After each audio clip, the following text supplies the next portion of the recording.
Es mi deseo y es mi oración que se encuentren muy bien de salud, pero también en sus corazones, que puedan tener la paz de Dios que sobrepasa todo entendimiento.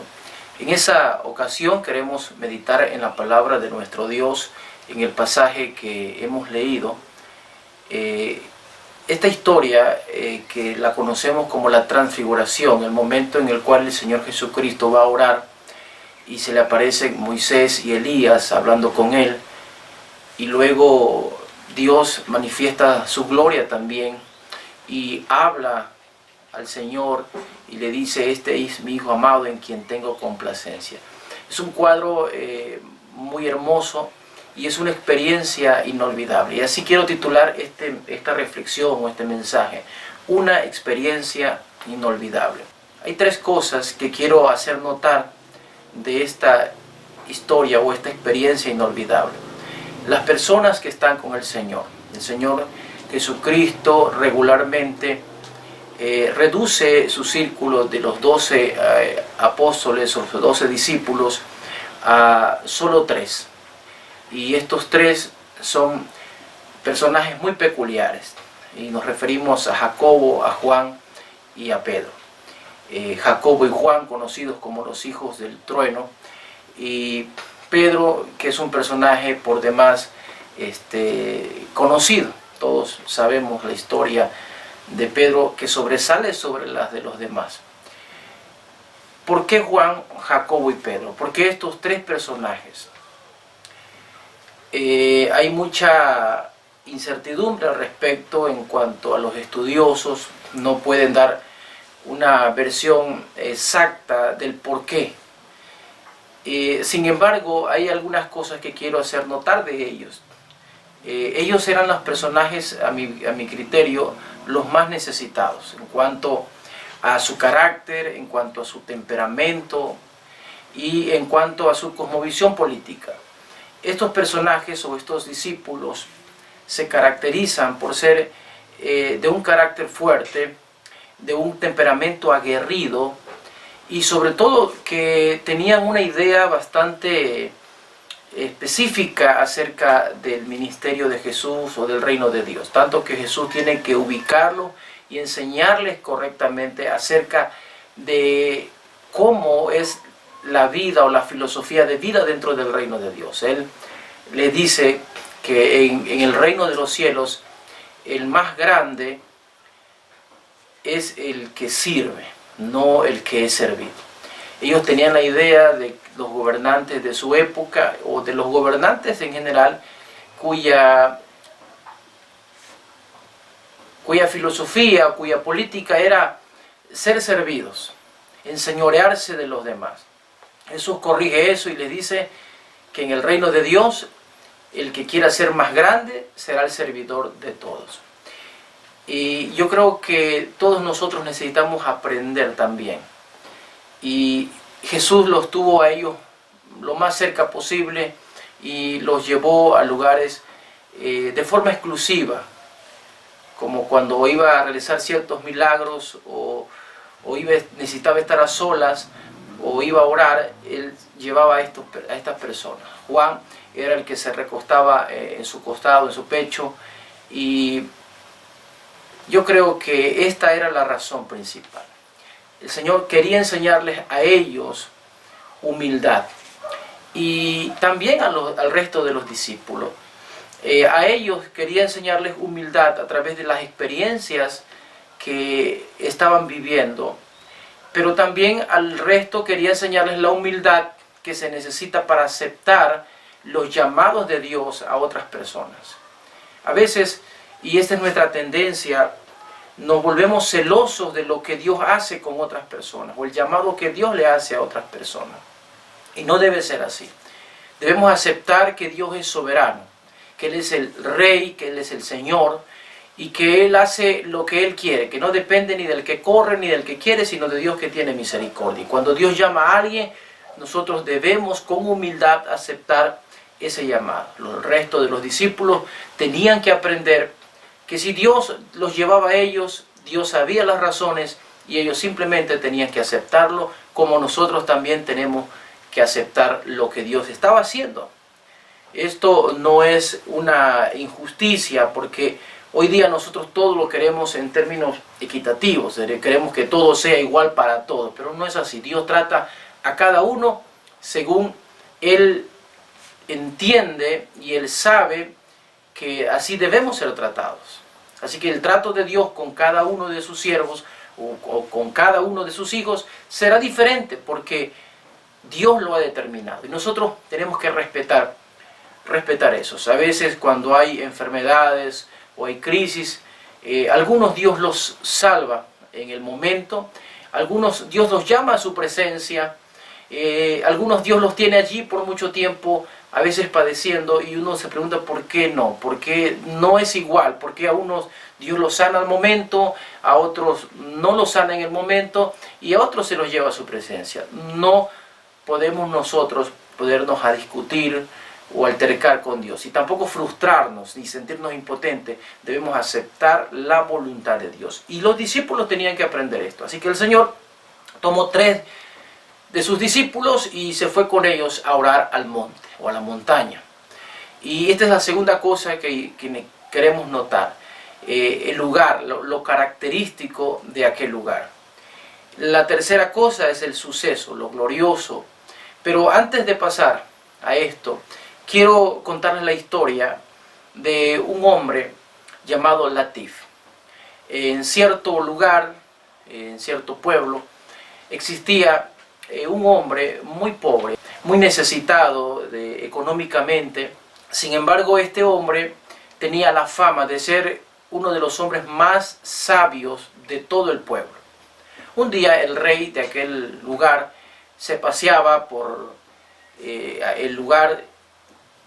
Un día el rey de aquel pueblo se paseaba con toda su guardia por aquel lugar y se tropezó con Latif.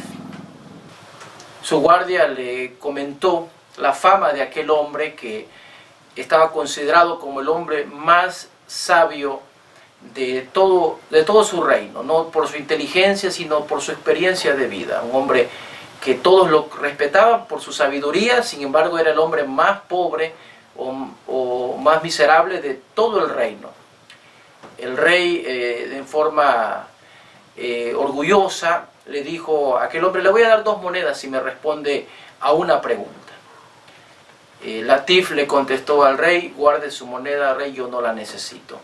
El rey se sintió un poco ofendido, así que le hizo una pregunta diferente, una pregunta que él había luchado en su reino con resolver algunos problemas económicos y sus analistas no habían podido resolver. Así que le lanzó la pregunta como para demostrarle que no era tan sabio y que era ignorante. Sin embargo, Latif le respondió la pregunta de una manera tan sabia que el rey quedó asombrado y maravillado por la forma en que Latif había respondido. Así que dejó la moneda y se fue, pensativo, a su reino. Después de unos días el rey volvió a Latif, pero ya fue directamente hacia él y le hizo otra pregunta. El rey quedó asombrado de la sabiduría de este hombre, tanto que a los días volvió a donde estaba Latif. Lo encontró en un prado, fue hacia él, se sentó a su lado donde él estaba, y el rey le dijo: Latif, necesito que estés conmigo en mi reino. Eres una persona muy sabia y yo te necesito como mi consejero real. Te lo pido por favor. Por servicio al reino, por respeto, por la sorpresa, no se sabe, pero Latif aceptó la propuesta del rey. Así que se fue con el rey a su reino. Allá le dieron una habitación, comía en la mesa del rey y todos lo respetaban a Latif porque era el consejero real. Después de varios meses de estar en el palacio, se volvió la figura más importante para el rey. Todo asunto que el rey necesitaba lo consultaba con Latif. Todos sus súbditos estaban celosos de la forma en que el rey trataba a su amigo Latif, como él le llamaba. Pero un día vinieron con el rey para decirle: rey, ese Latif a quien tú consideras tu amigo, te ha traicionado, está conspirando para ti. El rey no lo podía creer, dijo, no, no es cierto. Pero ellos dijeron, todas las tardes a las 5, Latif se escabulle en el palacio y se va a cierto lugar. Abre una puerta y entra a una habitación donde sospechamos se encuentra con alguien y está conspirando contra ti. El rey no lo podía creer, así que ese día a las 5 de la tarde el rey comenzó a perseguir a Latif de forma oculta, hasta que efectivamente lo observó como Latif llegó a aquella puerta de aquel cuarto y miró a todos lados, y al ver que no había nadie, tomó la llave que colgaba de su pecho, abrió la puerta y entró a aquella habitación. El rey entró con toda su guardia. No había nadie, no había ventanas, no había puertas secretas, solo había 3 cosas en aquella habitación. Colgado pendía una túnica vieja, rasgada, un bastón de caminante que estaba a un costado en la pared, y un plato desgastado, viejo, que estaba en el suelo. No había muebles, no había ninguna otra cosa, solo eso. El rey le dijo, Latif, ¿qué has hecho? ¿Por qué me has traicionado? Latif le contestó, oh rey, yo no te he traicionado. Pero vienes todas las tardes a este lugar a escondidas. ¿Qué buscas? ¿Qué haces aquí? Latif contestó, rey, hace unos meses este era mi lugar. Yo aquí vivía, aquí comía. Esto era todo lo que tenía. Hoy duermo en una cama muy cómoda, muy confortable. Como la mejor comida y todos me respetan en palacio. Yo vengo a este lugar cada día para darme cuenta de quién soy, para que no se me olvide quién soy y de dónde vengo. Esta historia es impresionante porque nos revela la actitud que todos los creyentes, los discípulos de Jesucristo deberíamos tener. Es lo que Pablo les recordó a los creyentes en Corinto. ¿De dónde les ha sacado el Señor? De lo vil del mundo y de lo menospreciado escogió Dios para avergonzar a los sabios. Ya que el orgullo había llenado el corazón de los corintios, Pablo tenía que recordarle de dónde Dios los había sacado. Y nosotros tenemos que recordar cada día de dónde nos ha sacado el Señor, qué es lo que Él ha hecho por nosotros. Si hoy estamos donde estamos y hacemos lo que hacemos y vivimos la vida que vivimos, es porque Dios ha tenido misericordia de nosotros. Y nunca se nos debe olvidar. El Señor quiere que mantengamos esa conciencia y que seamos humildes y sencillos. El reino de Dios demanda eso. El Señor tomó a estos 3 hombres y los puso a su lado, porque quería enseñarles eso, quería que lo vieran en Él. Y ellos tenían que aprenderlo. Y en aquella experiencia, como siempre, Pedro sale avante, sale delante de los demás para proponerle al Señor algo, para hablar y disertar. Pero es entonces cuando la gloria de Dios los hace quedar en silencio. Y es cuando Dios les dice, este es mi Hijo amado en quien tengo complacencia, a Él oí. El Señor quiere que nosotros prestemos atención. Que prestemos atención no a las cosas que a veces parecen deslumbrarnos, sino que prestemos atención al Señor Jesucristo. Que pongamos nuestros ojos en Él. Hay quienes son muy curiosos y quisieran descubrir los misterios más grandes a veces de las cosas espirituales.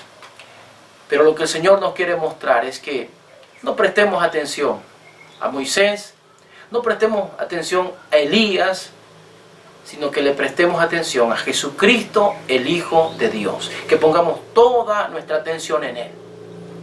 Eso es lo que Él nos quiere enseñar, eso es lo glorioso. Es Jesucristo, nuestro Salvador, el ser más glorioso, a quien nosotros nunca debemos perder de vista. Y ellos habían quedado deslumbrados por la presencia de estos hombres, por aquella conversación secreta que tenía que ver con el ministerio de Cristo. Pero el Señor vuelve a llamar la atención de ellos y la nuestra. Tenemos que poner nuestros ojos en Jesús. Y aquel lugar era un lugar íntimo, un lugar secreto. Era una montaña, un monte. Y esto no debe convertirse para nosotros en una regla. No es que Dios quiera que nosotros estemos buscando un monte alto para estar allí. Tampoco era por la altura, no es porque estar en un lugar más alto nos acerque más a Dios. Hay gente que vive en grandes edificios y no por eso están necesariamente más cerca de Dios. Al contrario, algunos están más perdidos que otros estando en los lugares más altos.